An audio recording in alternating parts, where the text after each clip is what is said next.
Как ты относишься к музыкальным экспериментам и новым жанрам? В принципе, музыкальные такие эксперименты, новаторство я вообще люблю.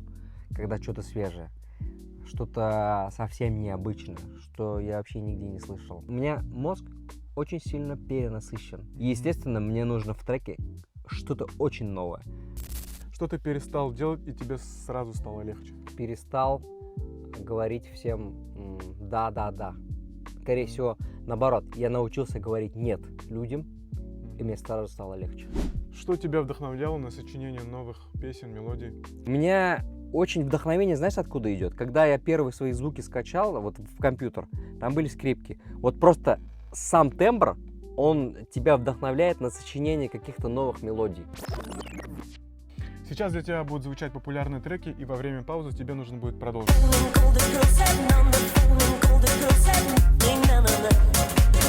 Эй, ла-ла-ла.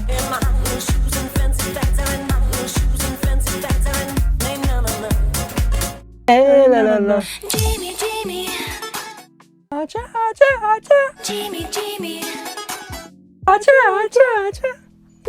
Был ли у тебя кумир, любимая песня, альбом, который перекодировал тебя в музыканта? Вот до сих пор мои самые любимые треки, на чем я вдохновлялся еще с самого детства, это вот треки Сергея Жукова «Руки вверх». Вот на основе его аккордов как раз-таки я много мелодий сочинил. Но я его никогда не пытался копировать. А с чего начинаешь аранжировку? Бит, бас, гармония или хук? Аранжировку я всегда начинаю исключительно с самой насыщенной части. Потому что... Почему? Потому что если начать, допустим, с интро или начать с куплета, то я уже не знаю, как припев насыщать. Перенасыщу куплет, а на фоне куплета припев будет таким дохлым. Как ты думаешь, как изменится музыкальная индустрия в ближайшие годы? Если говорить именно о татарской эстраде, будет меняться очень медленно. У нас народ очень консервативный.